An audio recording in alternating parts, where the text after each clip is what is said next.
உறுதியோடு சொல்கிறேன், தமிழ்நாடு இப்படி ஓரணியில் இருக்கிறப்போ எந்த டெல்லி அணியோடு காவி திட்டமும் இங்கே பலிக்காது. சமூக விடுதலை பயணம் என்பது நீண்ட நெடிய பயணம். அதுக்கு காலம் பிடிக்கும். ஆனால் எல்லாம் மாறும்.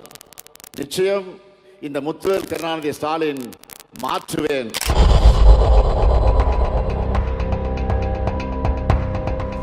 ஐயா இளைய பெருமாளுடைய நினைவரங்கத்தை திறந்து வைத்திருக்கிறேன். அது மட்டுமல்ல, பெருந்தலைவர் காமராஜர் அவருடைய பிறந்த நாளில் பொதுமக்களுடைய குறைகளை விரைந்து தீர்க்க மாபெரும் முன்னெடுப்பாக உங்களுடன் ஸ்டாலின் என்ற சிறப்பு திட்டத்தை தொடங்கி வச்சுட்டு இந்த நிகழ்ச்சிக்கு நான் வந்திருக்கிறேன். 2021 சட்டமன்ற தேர்தலுக்கு முன்னாடி உங்கள் தொகுதியில் ஸ்டாலின் என்ற முன்னெடுப்பு மூலமா பொதுமக்களான உங்ககிட்ட இருந்து வாங்கின மனுக்களுக்கு 100 நாட்கள்ல தீர்வு காண்பேன், நடவடிக்கை எடுப்பேன்னு உறுதியளிச்சிருந்தேன். சொன்ன மாதிரியே முதலமைச்சராக பொறுப்பேற்றவுடன் உங்கள் தொகுதியில் முதலமைச்சர்னு ஒரு தனி துறையை உருவாக்கி அந்த மனுக்களுக்கு தீர்வு காணப்பட்டது.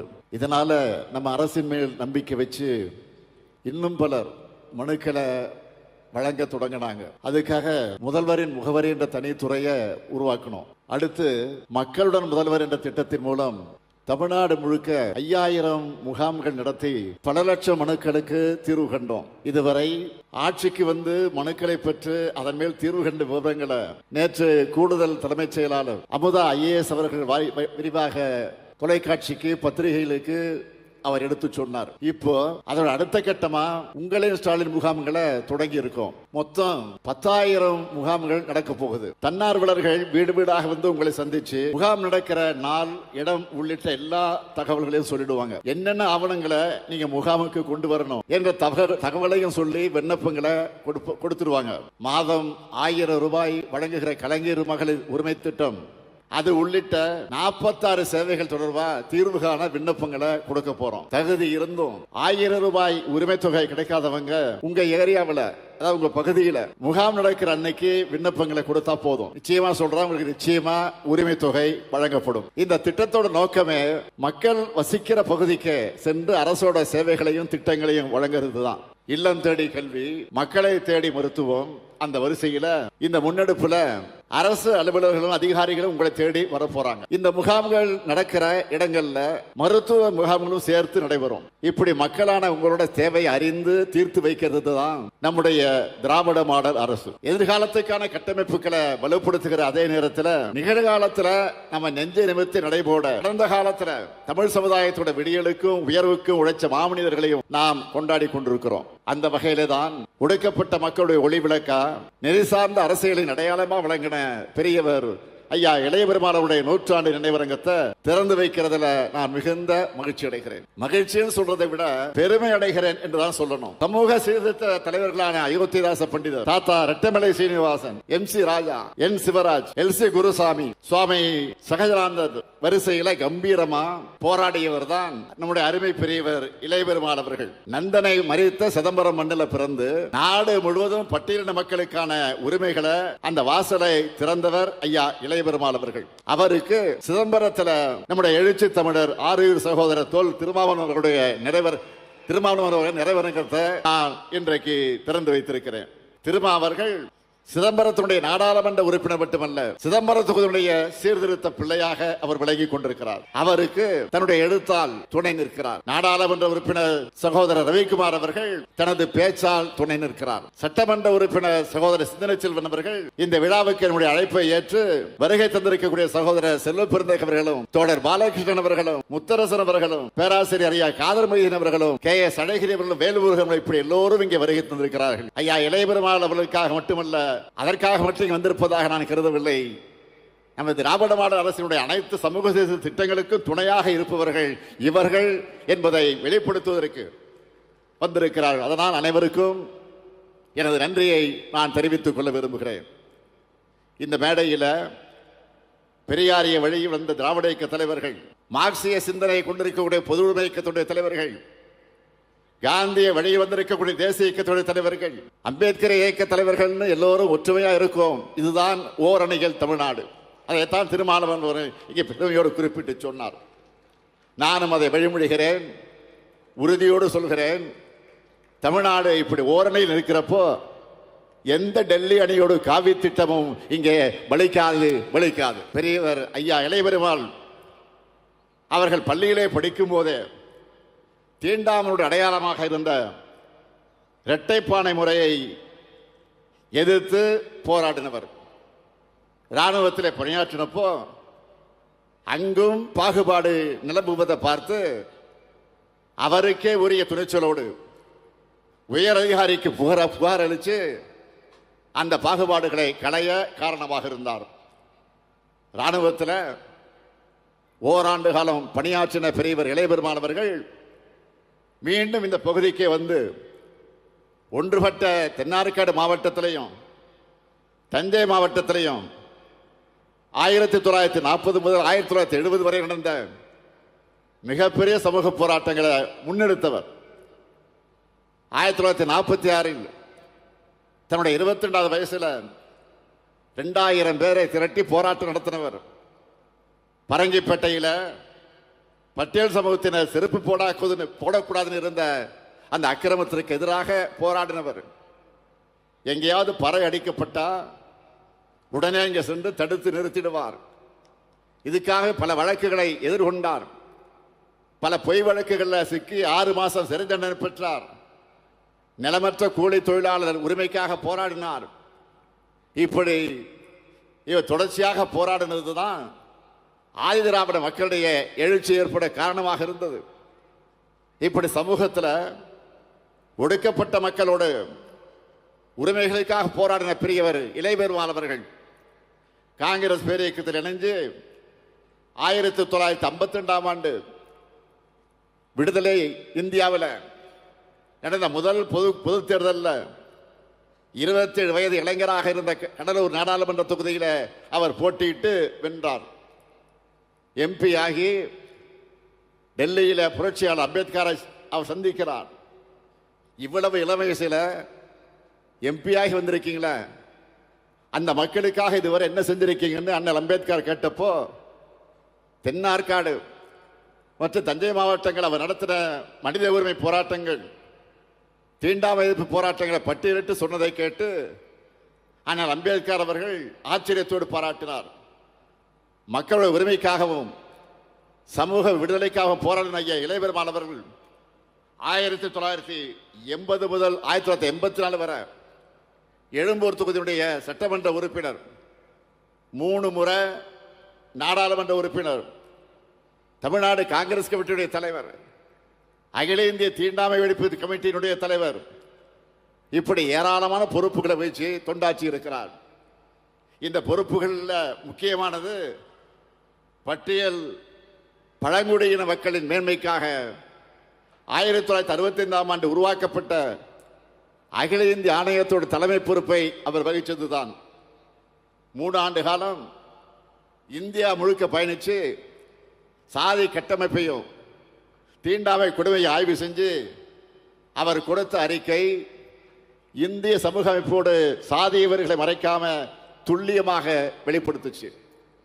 அதனால அந்த அறிக்கை வெளியே வரக்கூடாதுன்னு சில தடுக்க பார்த்தாங்க. நாடாளுமன்றத்தில் தாக்கல் செய்கிற நாளில் அவர் தங்கியிருந்த அறையில் அவரை தாக்குதல் செய்வதற்காக முயற்சித்தாங்க, அதை செஞ்சாங்க. அங்கிருந்து அவர் தப்பிச்சு வந்து அறிக்கையை தாக்கல் செஞ்சார். இப்படி தாக்குதல் நடக்குன்னு முன்னாடியே தெரிஞ்சுதான் திராவிட முன்னேற்ற கழகத்தினுடைய எம்பியாக இருந்த இரா செழியன் அவர்களிடத்தில் அந்த அறிக்கையை காப்பியை கொடுத்து வைத்திருந்தார்.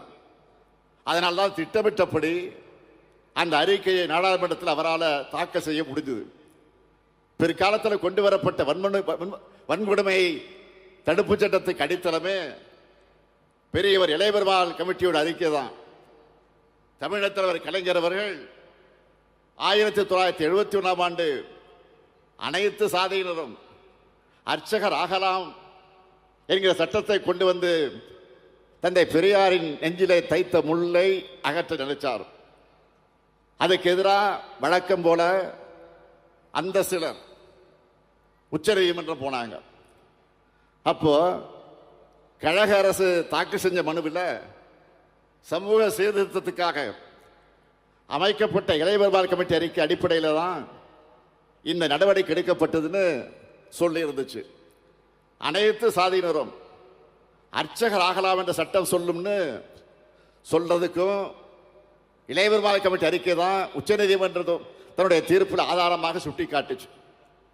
இன்னைக்கு தமிழ்நாடு அரசு சார்பில் 29 அர்ச்சகர்கள் நியமிக்கப்பட்டு பல்வேறு கோயில்களில் பணியாற்றி கொண்டிருக்கிறார்கள் சொன்னால் பெரியவர் இளையபெருமானவருடைய அறிக்கையும் அதற்கு ஒரு முக்கியமான காரணம்.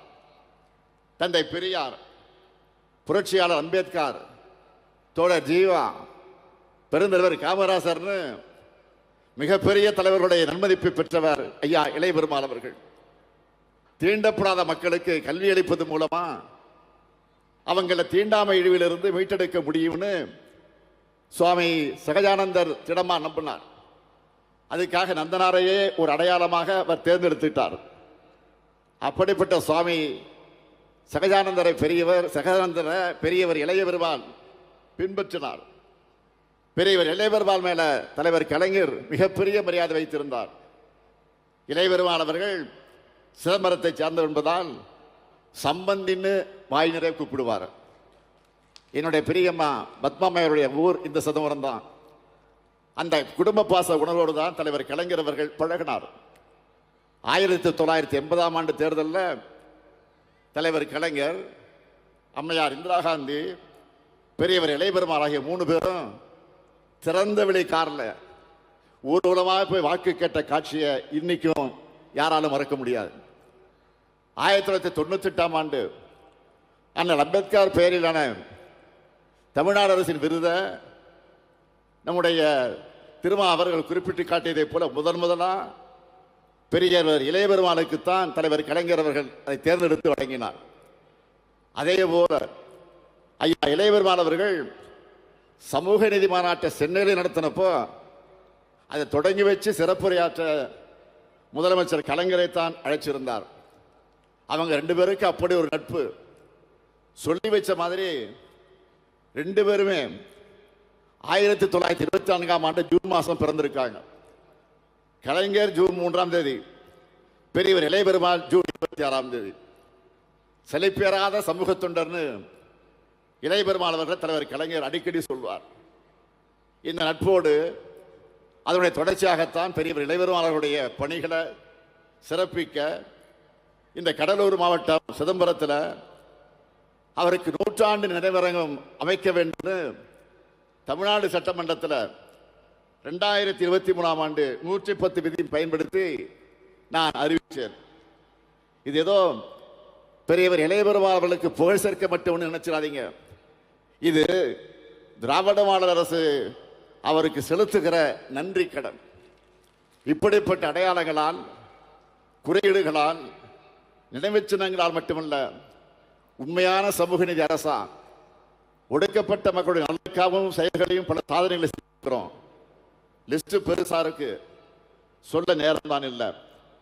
ஆனால் நெஞ்சு நிமிர்த்தி சொல்லுகிறேன், தமிழ்நாடு வரலாற்றிலேயே திராவிட மாடல் அரசில்தான் ஆதி திராவிட மற்றும் பழங்குடியின மக்களுக்கு அதிகமான திட்டங்களை தந்திருக்கிறோம். ஆனால் இந்த திட்டங்கள் மட்டும் போதுமானு கேட்டா போதாது. சுயமரியாதை சமதர்ம சமூகத்தை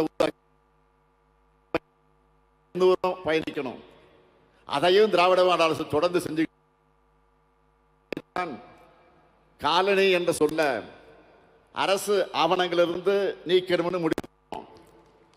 ஆதி திராவிடர் மற்றும் பழங்குடியினுடைய சாதி இருக்கக்கூடிய இறுதி எழுத்து இன் என முடியாம இர் என்ற விருது மரியாதையா இருக்கணும்னு பிரதமர்கிட்டே கோரிக்கை வச்சிருக்கிறோம். அதற்காக தொடர்ந்து போராடுவோம். சாதி அடையாளத்தோடு இருந்த பள்ளி கல்லூரி விடுதிகளை இனி சமூக விடுதிகள்னு மாற்றி இருக்கிறோம். நம்முடைய செயல்கள் மூலம் இன்னைக்கு நாளைக்கு எல்லாம் மாறிடும்னு நான் சொல்ல வரல. சமூக விடுதலை பயணம் என்பது நீண்ட நெடிய பயணம். அதுக்கு காலம் பிடிக்கும். ஆனால் எல்லாம் மாறும், எல்லாம் மாறும். நிச்சயம் இந்த முத்துவேல் கருணாநிதி ஸ்டாலின் மாற்றுவேன். அதற்காக திராவிட மாடல் சமூக விடுதலை தன்னோட பங்களிப்பை எப்பவும் உறுதியாக செலுத்தும். அதற்கு பெரியவர் இளையபெருமாள் போன்ற தலைவர்களின் வாழ்வும் அவருடைய பணியும் நமக்கு வழிகாட்டட்டும். ஐயா இளையபெருமாள் புகழ் வாழ்க வாழ்க என வாழ்த்தி விடைபெறுகிறேன். நன்றி, வணக்கம்.